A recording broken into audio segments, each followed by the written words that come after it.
अमरावतीच्या परतवाडा इथं उघडकीस आलेल्या लैंगिक शोषण प्रकरणात पोलिसांनी तपासाची गती वाढवली आहे। या प्रकरणात आतापर्यंत 10 जणांना चौकशीसाठी ताब्यात घेण्यात आलंय। पोलिसांनी विविध ठिकाणी छापे टाकत महत्त्वाची माहिती संकलित केली आहे। मुख्य आरोपी अयान अहमद यानं अमरावती शहरातील काठोरा रोडवरच्या एका भाड्याच्या फ्लॅटचा वापर केल्याचं समोर आलं असून त्या ठिकाणी झडती घेऊन पंचनामा करण्यात आला। फ्लॅट मालकालाही चौकशीसाठी बोलावण्यात आले। दरम्यान पीडिताशी संबंधित फोटो आणि व्हिडिओ सोशल मीडियावर प्रसारित करणारी 41 खाती सायबर सेलच्या मदतीनं हटवण्यात आली आहेत।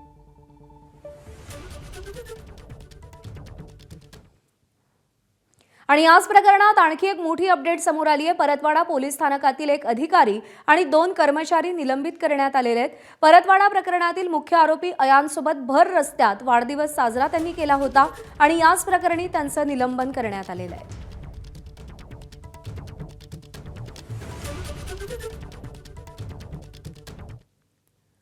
दरम्यान अमरावतीचे पालकमंत्री चंद्रशेखर बावनकुळे हे आज परतवाडामधल्या घटनेचा आढावा घेणार आहेत।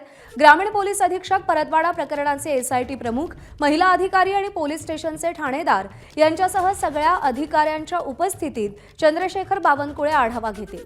आज दुपारी 12 वाजता पोलीस अधीक्षकांच्या कार्यालयात आढावा बैठक होणार आहे। प्रकरणाचा तपास करणारे एसआयटी प्रमुख, ठाणेदार यांच्यासह इतर अधिकारी उपस्थित असतील।